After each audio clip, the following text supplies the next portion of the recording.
Assalamualaikum warahmatullahi wabarakatuh. Bismillahirrahmanirrahim. Alhamdulillahirabbil alamin wa bihi nasta'in wala umurid dunya waddin.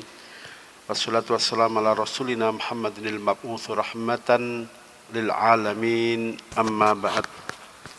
Hadirin hadirat ma'asyiral muslimin wal muslimat rahimakumullah.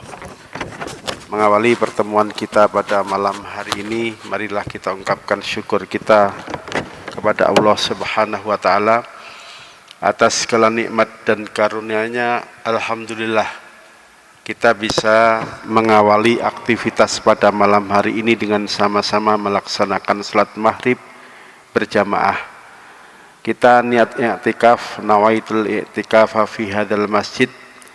Kita niatkan talabil ilmi. Semoga pertemuan yang singkat ba'dal maghrib sampai isya nanti semuanya dicatat Allah sebagai amal soleh yang akan mengantarkan keridhoannya fitini wa dunya wal akhirah. Amin amin ya rabbal alamin. Para jamaah di Masjid Darul Ilmi PTIK STIK yang ada di Kebayoran Baru serta para sahabat yang ikut kajian melalui media online baik yang ada di dalam maupun di luar negeri. Malam ini kita akan melanjutkan untuk membaca kitab tafsir Jalalain pada ayat yang ke nomor 6. Qala al-muallifu wa nafa'ana bi ulumihi fid dharaini amin amin ya rabbal alamin. Sedikit mengantarkan, kalau Rebu yang lalu kita telah membahas tentang takwa. Kalau takwa itu mau diibaratkan seperti bangunan yang ditopang oleh 5 pilar.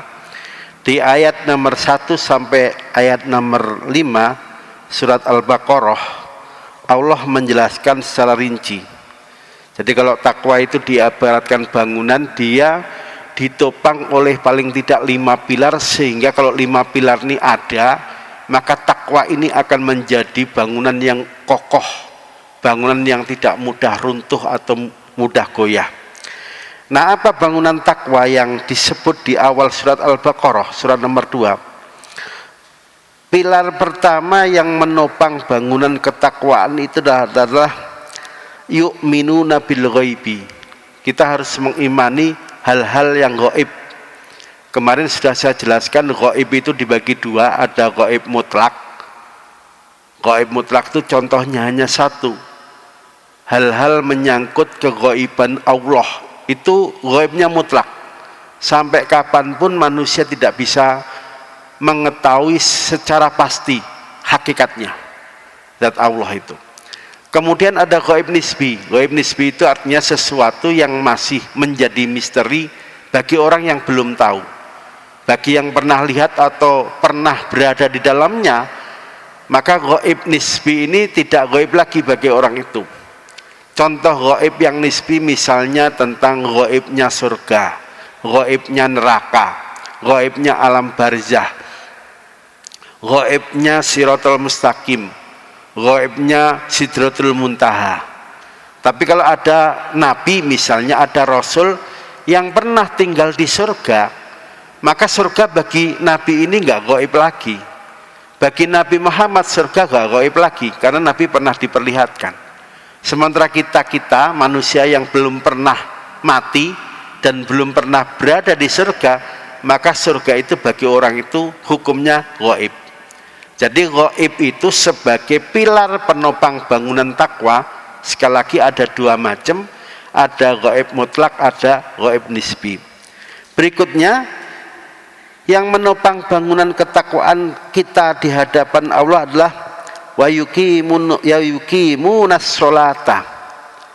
Kita harus mampu mengerjakan sholat 5 waktu dengan benar, dengan khusyuk. Tentu saja akan menambah amal kita, menambah kesolehan kita kalau selain yang wajib, sholat wajib yang jumlahnya 5, kita mau menambahin berbagai sholat sunnah. Salat sunnah itu kalau mau diurutkan yang paling afdol, urutannya adalah salat sunnah Idul Adha. Berikutnya salat sunnah Idul Fitri. Berikutnya salat sunnah minta hujan. al-istisqa. Berikutnya sholat sunnah gerhana matahari. Berikutnya sholat sunnah gerhana rembulan. Yang gerhana matahari biasanya secara dalam fikih itu diistilahkan dengan kusuf pakai kaf. Kalau yang gerhana rembulan itu diistilahkan dengan khusuf. Jadi kaf dan kha. Kemudian setelah itu baru sholat witir. Ranking berikutnya setelah witir adalah sholat sunnah fajar, pertanda kita bisa sholat subuh. Setelah sholat sunnah fajar baru sholat sunnah rawatib. Ada qobliyah subuh, ada qobliyah zuhur, ba'diyah zuhur, qobliyah asar, qobliyah maghrib, ba'diyah maghrib, qobliyah isya, ba'diyah isya. Itu urutan berikutnya. Nah setelah sholat rawatib baru sholat taraweh. Jadi sayang kalau ada masjid karena pengen buru-buru taraweh kemudian nggak ada rawatib ba'diyah isya, itu orang yang rugi itu. Setelah taraweh baru dilanjut sholat sunnah duha.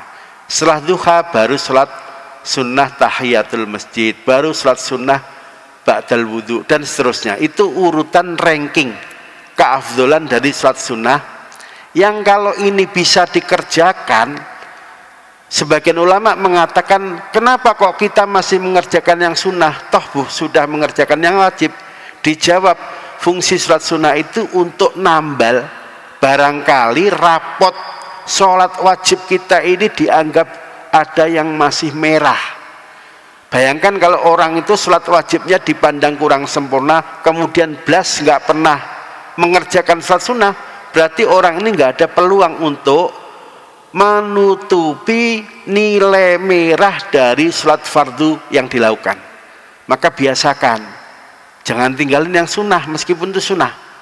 Rawatib kerjakan. Kalau diumumkan nanti ada sholat gerhana, segera diikuti. Ingat, rankingnya sholat gerhana itu setelah sholat istisqa dan sholat Idul Adha, Idul Fitri. Jadi sayang kalau sholat gerhana itu ditinggalkan. Intinya itu. Nah berikutnya yang menopang bangunan ketakwaan setelah mengerjakan sholat wajib dan kemudian mau nambahin dengan sholat sunnah adalah wa mimma rozaqnahum yungfikun. Jadi kita mau mengerjakan infak wajib yang diistilahkan dengan zakat, atau sodakoh wajib yang disebut dengan zakat, selain mengerjakan yang sunnah. Yang sunnah itu boleh disebut dengan sedekah, boleh disebut dengan hibah, boleh disebut dengan infak, asal itu tidak dinadarkan atau tidak diwajibkan, itu kategorinya sunnah. Itu termasuk salah satu yang menopang bangunan ketakwaan kita. Nah setelah mengeluarkan sebagian rizki yang dianugerahkan oleh Allah, penopang bangunan ketakwaan berikutnya adalah mengimani Al-Quran dan kitab-kitab suci yang lain. Baru nanti penopang berikutnya adalah yakin akan datangnya akhirat. Nah akhirat itu ngitungnya dari mana? Para ulama menjawab, kehidupan dunia dimulai dari saat manusia dilahirkan keluar dari rahim ibunya. Berarti dia masuk alam dunia itu. Terus nanti dalam tempo tertentu kemudian orang ini dimatikan. Laptopnya mas. Dimatikan. Begitu mati, orang itu masuk ke alam barzah. Jadi alam barzah itu ngitungnya semenjak manusia mati dan kemudian mayitnya dimasukkan dalam alam kubur, dimasukkan dalam kuburan. Itu kalau matinya normal dikelilingi saudara atau tetangga-tangganya. Bagaimana kalau matinya misalnya naik pesawat kemudian jatuh di tengah lautan nggak ketemu? Kapan alam barzah mulai dinikmati orang ini? Ya dijawab setelah ada kematian, maka alam itu sudah habis alam dunianya, pindah masuk ke alam barzah. Di alam barzah berapa tahun? Tergantung, kira-kira kiamatnya itu setelah kematian itu berapa tahun lagi. Nah begitu orang itu masuk di alam barzah, nanti pada saat Israfil disuruh Allah untuk niupkan sangkakala, meniupkan trompet, terjadi kiamat. Kiamat yang terjadi sebab Allah nyuruh Israfil meniupkan trompet itu pertanda berakhirnya kehidupan dunia, masuk ke kehidupan alam akhirat. Jadi yang dimaksud di ayat ini wabil akhirati hum yuqinun, mereka harus yakin dengan datangnya hari akhir, hari akhirat. Awal perhitungan di mana alam dunia dianggap habis, kemudian masuk ke alam akhirat, itu alam akhirat dihitung semenjak Israfil meniupkan sangkakala, meniupkan trompet. Lupa, bukankah Israfil niup trompet itu 2 kali? Betul. Tiupan trompet yang pertama itu untuk menandakan alam dunia habis karena kiamat. Begitu ditiupkan yang kedua, barulah babak kehidupan akhirat dimulai. Ngapain Pak setelah ditiupkan trompet kedua? Ya tentu manusia yang tadi dimatikan oleh Allah, semua makhluk yang tadi dimatikan oleh Allah, termasuk Israfil yang matinya paling akhir, itu kemudian mereka seperti kalau kita nanam toge, tumbuh seret, kemudian menjelma menjadi makhluk seperti dulu ketika di dunia. Meskipun dalam riwayat tampilan makhluk Allah berbentuk manusia ketika hidup memasuki alam akhirat itu konon diceritakan tampilannya bisa berbeda-beda tergantung amal yang dulu dilakukan di dunia. Ada yang dibangkitkan dalam bentuk manusia yang cakep, cantik, tampan. Ada yang konon mukanya itu berubah sesuai, menyesuaikan amal yang dulu pernah dilakukan di dunia. Intinya yang dimaksud Allah wabil akhirati hum yuqinun, bahwa salah satu pilar penopang ketakwaan itu dia harus yakin dengan kehidupan akhirat. Kehidupan akhirat itu dimulai setelah Israfil meniupkan sangkakala yang kedua. Ini menurut sebagian ulama. Nah, jadi kita beriman kepada Allah, mengimani yang gaib, kemudian mengerjakan salat wajib, kemudian mau menginfakkan sebagian harta yang dititipkan Allah kepada kita, kemudian yakin dengan kehidupan akhirat, ini termasuk penopang dari bangunan ketakwaan kita di hadapan Allah. Makin rajin sholat kita, makin sering infak zakat yang dikeluarkan, kemudian makin kuat iman orang itu terhadap kehidupan akhirat, maka penopangnya itu makin kokoh, makin tangguh, tidak mudah roboh atau rusak. Ini ringkasan dari penjelasan 2 minggu yang lalu. Nah, malam ini kita akan melanjutkan untuk melihat ayat-ayat terkait bagaimana sebagian manusia pada saat Nabi mendakwahkan Islam, mereka ingkar dan tidak mempercayai terhadap Allah maupun tidak mempercayai Al-Quran. Jadi di ayat berikutnya nanti kita akan melihat apa dan bagaimana kriteria kafir, apa dan seperti apa tanda-tanda munafik, dan ayat-ayat yang lain. Silakan dibuka halaman yang ketiga. Qala al-muallifu wa nafa'ana bi ulumi fid dharaini amin amin ya rabbal alamin.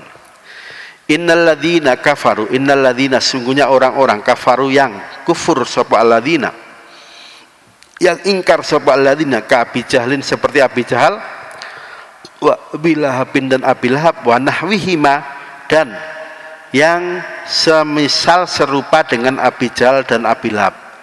Orang kafir pada saat Nabi berdakwah itu jumlahnya bisa ribuan orang, tapi dedengkotnya para kufar Mekah ini yang seringkali disebut bahkan diabadikan dalam Al-Quran, ada yang namanya Abu Lahab, sampai disebut menjadi nama surat, namanya surat Al-Lahab, tabat yada abi lahabi wa tab, dan seterusnya itu. Jadi innalladzina, sungguhnya orang-orang kafaru yang kafir sapa alladzina ka Abi Jahal, seperti Abi Jahal, wa Abi Lahab dan Abi Lahab, wa nahwihima, atau yang semisal Abi Jahal dan Abi Lahab. Iku sawaun alaihim, sama saja bagi mereka orang-orang kafir. A'angdzartahum, apakah kalian memberikan peringatan kepada mereka atau tidak? Jadi Abu Lahab, Abu Jahal, atau yang semisal dengan Abu Lahab dan Abu Jahal, itu hukumnya sama saja. Dikasih peringatan ya tetap saja kafir, apalagi nggak dikasih peringatan, makin menjadi-jadi kekufurannya mereka. Nah, kemudian Imam Asyuti menjelaskan tentang cara membaca kalimat a'angdzartahum bitahqiqil hamzataini. Jadi a'angdzartahum ini bisa dibaca a'angdzartahum dengan dua hamzah yang dibaca secara nyata, secara tegas, a'angdzartahum. Jadi hamzahnya ada dua, dibaca jelas begini. Wa ibdalis saniyati alifan wa ibdali as-saniyati alifan wa tashiliha wa idkhali alifin bainal musahhalati wal ukhra wa tarkihi.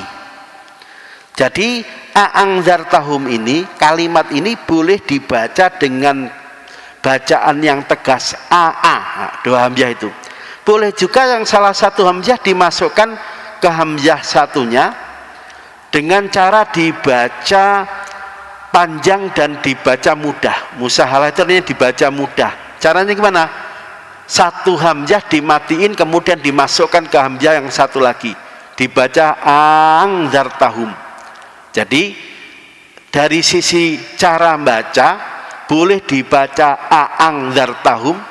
Kalau dibaca a'angdzartahum itu istilahnya tahqiqil hamzataini wa ibdalis saniyati alifan wa tashiliha wa idkhali alifin bainal musallah wal ukhra wa tarkihi. Jadi boleh dibaca a'angdzartahum, boleh dibaca a'angdzartahum. Am lam tungdziruhum, atau kamu Muhammad, kamu itu maksudnya dhamirnya kembali kepada Nabi Muhammad, atau kamu Nabi Muhammad tidak ngasih peringatan kepada mereka. La yu'minun, maka mereka orang-orang kafir itu tidak mau mengimani Allah. Jadi Nabi Muhammad itu dikasih tahu oleh Allah, Muhammad, apakah Abu Jahal, apakah Abu Lahab kamu peringatkan dengan peringatan yang keras? Maksudnya peringatan itu begini, kalau kamu nekat menjadi orang kafir nanti di akhirat akan mendapatkan siksa yang pedih. Itu contoh peringatan yang keras. Nanti kalau kamu kafir nggak mengimani Allah akan dimasukkan dalam neraka. Ini contoh peringatan yang keras. Sebaliknya bagi orang-orang yang beriman itu bahasanya bukan peringatan tapi memberikan kabar yang mengenakan, kabar gembira. Misalnya begini, kalau kamu mengimani Allah, mengimani Al-Quran, menjadi orang soleh, nanti di akhirat akan mendapatkan balasan surga. Jadi berita gembira tentang nikmat di akhirat itu namanya basiro. Sementara ancaman dengan siksa yang pedih di akhirat bagi orang-orang kafir itu bahasa Arabnya disebut nadhiro. Jadi orang yang memberikan ancaman atau peringatan keras bagi pihak-pihak yang tetap nekat menjadi orang-orang kafir. Istilahnya disebut nadhiron. Aktivitasnya disebut ingzar. Jadi ingzar itu memberikan ancaman atau peringatan keras. Nah, Allah mengatakan kepada Nabi Muhammad, orang yang perangainya seperti Abu Jahal, seperti Abu Lahab, mau diperingatkan dengan keras atau tidak sama aja. Mereka kalau disuruh mengimani Allah itu akan tidak bisa. Loh, kok sampai Allah mengatakan begitu? Itu kenapa? Di sini kemudian dikatakan li ilmillahi minhum dalika. Li ilmillahi, karena taunya Allah minhum, di antara orang-orang kafir tadi, dalika, atas kekufuran mereka. Fala tatma'u fi imanihim, fala tatma'u, maka kamu Muhammad tidak usah banyak berharap fi imanihim, agar mereka mau mengimani Allah, mau mengimani Al-Quran. Wala wali ingdari i'lami ma'a tahfifin. Sedar, wal ingdaru ini jadi mubtada ya. Wal ingdaru adapun memberikan peringatan keras akan siksa pedih bagi orang-orang kafir. Wal ingdaru adapun maknanya ingdar dalam ayat ini itu i'lamu, i'lamun, pemberitahuan, ma'a tahfifin, yang dalam pemberitahuan itu ada semacam menakut-nakuti. Jadi memberitahukan tentang apa yang dialami di akhirat dengan ditakut-takuti dengan ancaman, itu namanya al-ingdar. Jadi Imam Asyuti kemudian menjelaskan, saya ulang, wal ingdaru adapun maknanya ingdar dalam ayat ini, angdar tahun tadi itu i'lamun, pemberitahuan, ma'a tahwifin, yang di dalamnya ada menakut-nakuti orang lain. Jadi memberitahukan yang di dalamnya ada ancaman yang membuat orang takut, itu dalam bahasa Arab dinamakan dengan ingdar. Khatamallahu ala qulubihim, khatama telah mengunci mati sapa Allahu Allah ala qulubihim, atas hati para orang-orang kafir. Toba'o alaiha wastausaqa falayat khuluha khairun. Toba'a, Allah telah mencetak alaiha, atas hatinya orang-orang kafir, wastausaqa, bahkan Allah telah mengunci mati, borgol, dibelenggu, ditutup, falayat khuluha, maka tidak bisa masuk dalam hatinya orang-orang kafir apa khairun, kebaikan. Jadi orang itu kalau hatinya sudah ditutup rapat, seakan-akan dikunci, bahkan seakan-akan diborgol, karena sudah ditutup rapat-rapat, orang itu akan sulit menerima nasihat, akan susah menerima perkataan yang isinya yang baik-baik. Loh, Nabi Muhammad itu kalau dakwah pasti menyampaikan dengan bahasa yang indah, dengan logika yang tentu saja sangat masuk akal. Tapi dasar orang-orang kafir, hatinya telah dikunci mati oleh Allah, maka nasihat yang baik, penjelasan yang masuk akal, penjelasan yang logis, itu bagi orang-orang kafir dianggap candaan, dianggap main-main. Makanya Allah bilang kepada Nabi Muhammad, Muhammad tidak usah terlalu ambisius untuk mengislamkan atau untuk menjadikan Abu Lahab dan Abu Jahal itu menjadi orang beriman. Karena Allah sudah tahu kalau sekelas kafirnya Abu Lahab, Abu Jahal, karena hatinya sudah dikunci mati, meskipun didakwai dengan kalimat yang baik, dengan informasi yang baik, tidak saja dakwah terkait bagaimana menata hidup di dunia, tetapi juga dakwah bagaimana menata hidup agar nanti beruntung di akhirat, itu tidak akan pernah masuk dalam hati mereka. Kenapa? Hatinya telah dikunci mati. Jadi seperti itu. Wa ala samihim, dan itu di tempat pendengaran mereka. Jadi sam'un ini artinya ini loh, telinganya itu loh. Ai mawadhihi, maksudnya tempat pendengaran telinga mereka.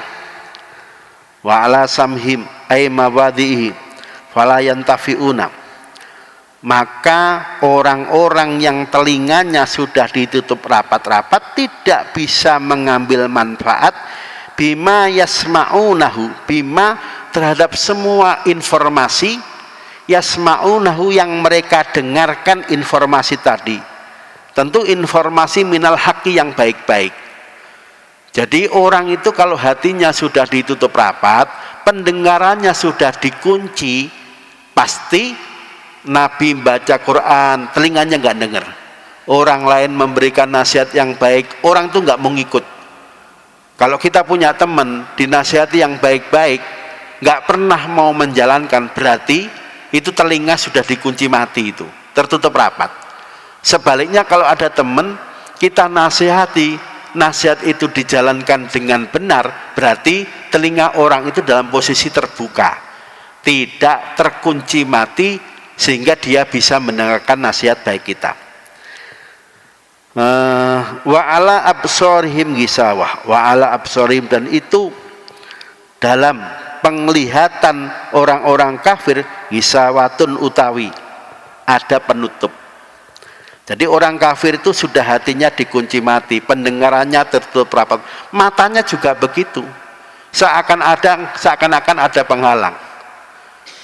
Bahkan banyak istilah yang kita sering dengar, gimana itu, gajah di seberang kelihatan, semut di depan mata tidak kelihatan. Gimana itu, orang Indonesia suka ngomong itu, gimana? Kelihatan terus, nah gajah yang jauh sono orang bisa lihat, sementara semut yang di depannya malah dia nggak lihat. Itu sebetulnya semacam peribahasa. Apa yang dialami ketika manusia itu matanya tertutup rapat, matanya ditutup oleh Allah, kebenaran yang di depan matanya itu bisa nggak nampak. Sementara kejahatan, kemaksiatan yang indah-indah tapi yang melanggar perintah Allah, hukum Allah, meskipun jauh itu akan nampak indah. Nah, Allah sudah memberikan gambaran ciri-ciri orang kafir. Satu, hatinya tertutup rapat. Dua, pendengarannya nggak bisa mendengar informasi yang baik-baik. Yang ketiga, matanya itu tidak bisa menyaksikan apa saja yang dipandang baik oleh Allah. Wa ala absorihim, dan itu atas penglihatan mereka kafir itu ghishawatun utawi ada semacam tutup. Imam Asyuti mengartikan ghishawatun ai ghitaun, tutup. Fala yubsiruna, karena ada tutup di matanya, orang-orang kafir tadi tidak mampu melihat al-haqqo, terhadap sesuatu yang hak. Walahum, dan iku bagi orang-orang kafir adzabun utawi siksa azibun yang pedih. Maksudnya azimun dalam ayat ini adalah qawiyun. Orang-orang kafir itu nanti akan mendapatkan siksa yang kuat, daimun, lagi permanen, terus menerus. Jadi siksa di akhirat itu tidak misalnya udah disiksa saja satu hari, setelah itu prai libur, nggak begitu. Begitu orang-orang kafir nanti dimasukkan Allah di neraka, siksa itu berlanjut sampai kapan? Ya sampai siksa itu dianggap bisa membersihkan atau mensucikan dosa-dosa orang tadi. Beruntunglah orang-orang yang pernah mengucapkan la ilaha illallah Muhammadur Rasulullah. Sebab dengan mengucapkan kalimat la ilaha illallah tauhid ini, meskipun di dunia pernah jadi preman terkenal, preman pasar, kok nanti masuk nerakanya itu tidak daimun, tidak abadi. Ya mungkin dimasukkan di neraka seminggu, wah hanya seminggu aja Pak, sekalian kenalan dengan artis yang juga masuk neraka, dulu di dunia ngefans nggak pernah ketemu. Nah orang ini lupa, siksa seminggu di neraka itu jangan dibayangkan seminggu seperti kehidupan kita di dunia ini, di mana satu hari hanya memenuhi waktu 24 jam. Loh kok bisa begitu Pak? Iya, karena satu hari menurut hitungan akhir itu beda dengan satu hari menurut ukuran hitungan duniawi. Satu hari menurut ukuran duniawi itu isinya 24 jam.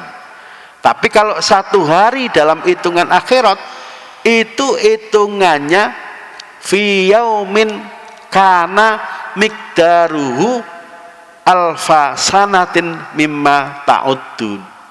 Jadi satu hari di alam akhirat itu kalau dihitung pakai kehidupan dunia itu sama dengan 1000 tahun. Berarti kalau misalnya ada orang hanya disiksa 7 hari saja pada akhirat, itu berarti berapa lama dia harus merasakan azab yang pedih di neraka? Jawabannya ya kurang lebih selama 7000 tahun. Kita yang hidup di dunia umurnya 150 tahun itu udah terasa lama sekali. Bayangkan ketika ada orang merasa pede hanya disiksa 7 hari di neraka, yang seakan-akan 7 hari itu dibayangkan hanya 1 minggu. Gak begitu cara ngitungnya. Jadi di kitab tafsir ini azabun azim, orang-orang kafir yang hatinya tertutup mati, telinganya nggak bisa mendengar informasi yang baik, matanya nggak bisa melihat kebajikan, itu nanti dia diazab di neraka dengan azab yang sangat pedih. Dan azab ini ukurannya adalah selain siksanya pedih, azab itu bisa sifatnya kekal. Jadi qawiyun daimun. Wa nuzila fil munafikin, boleh dibaca wa nazala fil munafikin, wa nuzila, dan kemudian diturunkan satu ayat fil munafikin untuk menjelaskan tentang karakter orang-orang munafik. Ayatnya mana? Lah ini. Wa minan nasi may yaqulu amanna billahi wa bil yaumil akhir. Wa minan nasi, dan itu sebagian dari manusia, man utawi manusia, yaqulu yang. Jadi man ini karena dia isim nakirah, yakulu setelahnya jumlahnya menjadi na'tun ya. Yakulu yang. Jadi cara ngerti ini, wa minan nasi, dan itu sebagian dari manusia, man utawi manusia, yakulu yang berbicara sapa man. Apa isi bicaranya? Amanna billahi wal yaumil akhir. Amanna, kami manusia mengimani billahi kepada Allah, wa bil yaumil akhir, wa bil yaumi, wawunya wawu ataf. Maka jangan lupa cara nerjemahnya begini, wabil yaumi, dan kami juga mengimani bil yaumi, dengan hari al-akhiri, hari akhirat. Ai yaumil kiamati, maksudnya mengimani hari kiamat. Li'annahu, karena hari kiamat, li'annahu, karena yaumal kiamah itu akhirul ayyami, khobarnya anna ya, akhirul ayyami, hari terakhir yang dialami manusia. Jadi yaumul kiamah itu ngitungnya pas Israfil niup sangkakala, semuanya mati. Nanti yang paling akhir mati tentu yang bawa trompet itu. Dalam satu hikayat Allah nyuruh dia membunuh dirinya sendiri, dalam riwayat Allah yang nyabut nyawanya. Jadi kulluman 'alaiha fanin wa yabqa wajhu rabbika dzul jalali wal ikram, itu menjelaskan tentang huru-hara kiamat.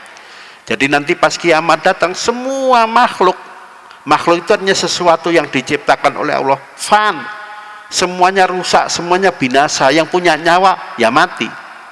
Nah terus siapa yang masih tetap utuh, tidak kurang sama sekali? Wa yabqa wajhu rabbika dzul jalali wal ikram, hanya Allah lah yang masih bakok, utuh, enggak kurang sama sekali dengan datangnya kiamat. Jadi begitu trompet ditiupkan, yang pertama alam dunia selesai, masuk babak menuju hari-hari akhirat. Lah mulainya kapan? Hari akhirat nanti dimulai setelah Israfil meniup sangkakala yang kedua. Jadi seperti itu. Jadi hari akhirat, hari kiamat itu masih ngitung hari terakhir dari kehidupan dunia, akhirul ayyami. Wa ma hum bimu'minin, wa ma hum, dan tidaklah mereka orang-orang munafik itu bimu'minin, betul-betul mengimani Allah atau mengimani Rasulullah Muhammad. Jadi ayat wa minan nasi may yaqulu amanna ini, kata Imam Asyuti, diturunkan untuk memotret ciri-ciri orang munafik. Jadi Quranis sudah sekaligus menjelaskan apa sih ciri-ciri munafik, yaitu ngomong saya beriman kepada Allah padahal hatinya enggak, ngomong saya itu iman kepada Nabi Muhammad padahal hatinya tidak.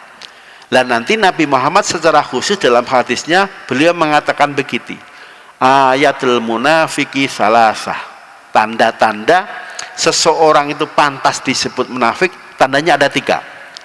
Idza haddasa kadzaba, kalau dia ngomong dusta, gak bener tuh yang disampaikan.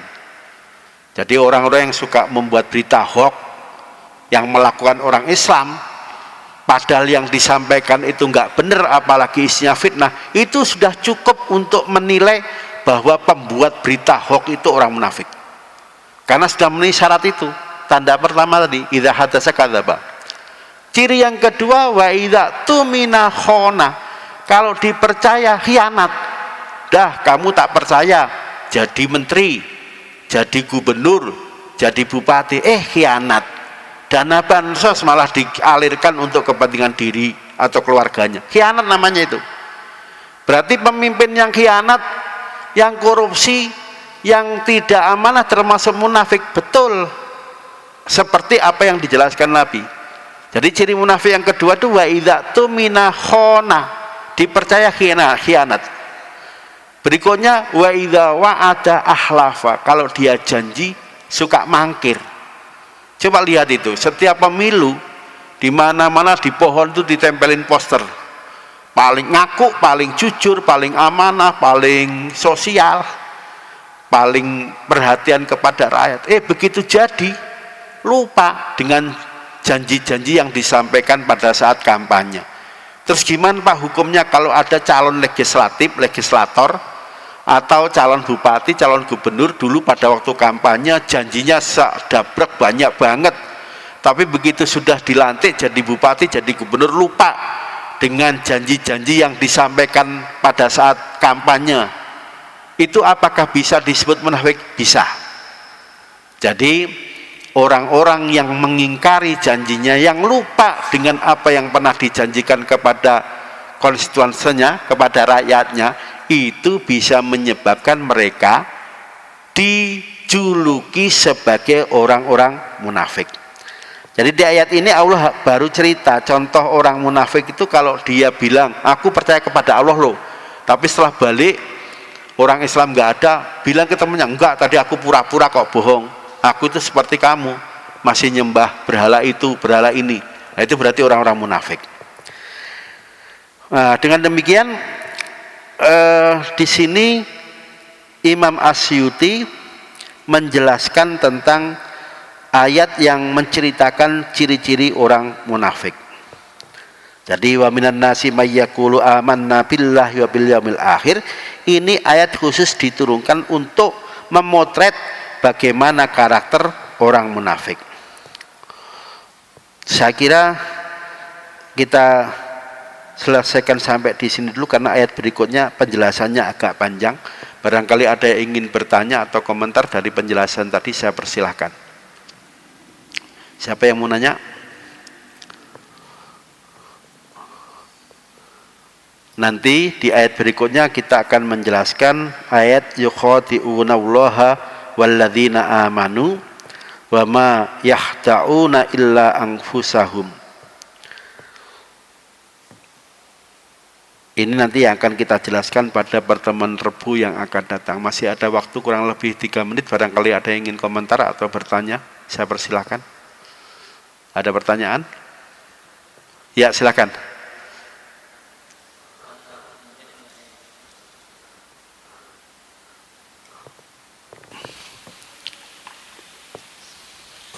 Assalamualaikum warahmatullahi wabarakatuh. Waalaikumsalam warahmatullahi wabarakatuh. Daripada gak ada yang bertanya, ya saya ingin bertanya Pak Yai. Biasanya kebanyakan orang itu pintar mencari dalil atau mencari alasan untuk membenarkan apa yang kita lakukan. Betul ya. Pasti. Jadi untuk membenarkan apa yang kita lakukan, meskipun terkadang perbuatan itu kurang benar atau mungkin bahkan salah seperti itu.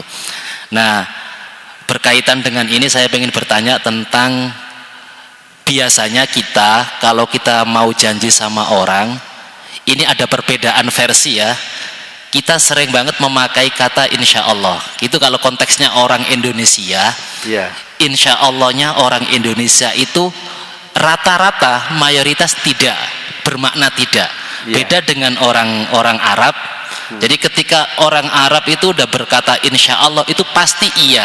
Nah, akan tetapi kalau konteksnya itu orang Indonesia yang mengucapkan ketika suatu misal ada undangan acara hajatan atau apa, terus kita mengatakan insya Allah, itu maknanya apa? Jadi kita itu sebenarnya terkadang pengen nggak datang, tapi untuk mencari alasan yang terkesan Islami, kita menggunakan kata insya Allah. Nah, gimana Pak Yai untuk menyikapi konteks seperti ini? Apakah konteks seperti ini bisa dikatakan min ayatil munafikin atau tidak? Mohon pencerahannya Pak Yai. Terima kasih. Assalamualaikum warahmatullahi wabarakatuh. Waalaikumsalam warahmatullahi wabarakatuh. Pertanyaannya bagus banget.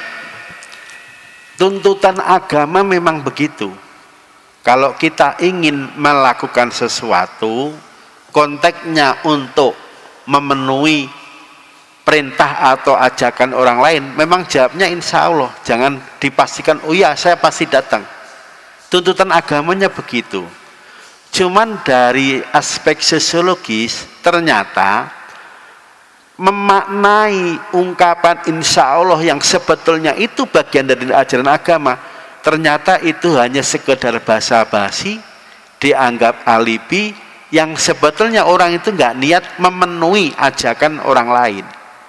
Jadi ini yang dikoreksi bukan apakah insya Allah ini tetap dipakai atau tidak, tetapi yang dikoreksi adalah orang Indonesia agar paham bahwa mengucapkan insya Allah itu bukan berarti dia boleh melanggar, tetapi harus diupayakan memenuhi ajakan atau undangan temannya sekuat mungkin, dan baru boleh dia nggak memenuhi ajakan atau undangan itu kalau betul-betul ada udzur syar'i.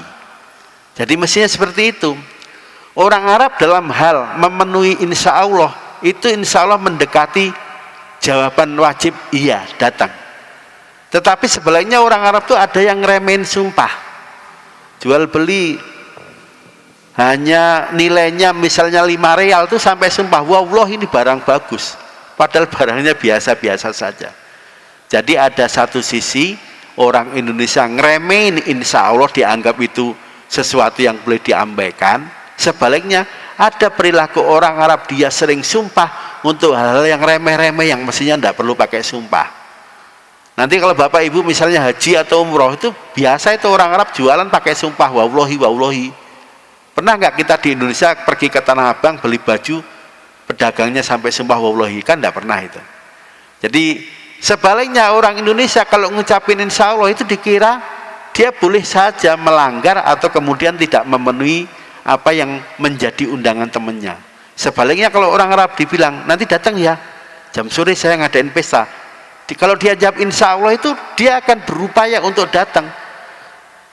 Kalau baru ada udzur syar'i baru dia nggak datang. Nah mestinya kita orang Indonesia harus paham bahwa insya Allah itu bukan lipstick, bukan basa-basi, tapi bahkan bisa mendekati wajib. Seandainya nggak ada udzur syar'i dia harus datang. Mestinya begitu. Loh Pak, udzur syar'i yang misalnya kita diundang walimah kemudian boleh nggak datang itu misalnya apa? Misalnya ini dalam undangan ditulisi nanti pas walimah ada hiburan penyanyi yang kita tahu penyanyinya itu porno misalnya, goyangannya, pakaiannya. Jadi kalau kita diundang walimah kemudian dalam walimah itu disajikan tontonan atau hiburan yang nggak syar'i, itu bisa menjadi alasan kita yang tadi mengucapkan insya Allah betul-betul nggak datang. Tapi kalau nggak ada udzur, nggak sakit, cuaca baik, nggak ada pandemi, diundang, wajib datang itu. Tapi nggak bawa amplop Pak, amplop itu urusan lain. Yang penting idza da'aka fa'ajibhu. Kalau diundang temanmu nggak ada udzur syar'i, jawab dan datang. Itu ketentuan agama. Jadi ungkapan insya Allah untuk sesuatu yang kita nggak tahu nanti 1 jam, 1 hari, seminggu berikutnya ada apa, memang jawabannya insya Allah. Tapi jangan dipahami ungkapan insya Allah itu seakan-akan bisa menjadi alibi atau menjadi dasar kita nggak datang. Jangan dipahami begitu. Jadi meskipun insya Allah itu bisa saja yang disampaikan, yang diundang itu hukumnya wajib untuk didatangi. Nah kita ketika mau datang atau tidak itu memang mengungkapkannya pakai insya Allah. Cuman sekali lagi kalau nggak ada udzur syar'i, meskipun insya Allah orang itu wajib memenuhi undangan temannya tadi. Saya kira begitu. dan insya Allah kita akan ketemu 2 Rabu yang akan datang untuk melanjutkan ayat-ayat berikutnya. Terima kasih. Usikum ba'iya ya bitaqullah wa ulul muwaffiq ila aqmitarik. Assalamualaikum warahmatullahi wabarakatuh.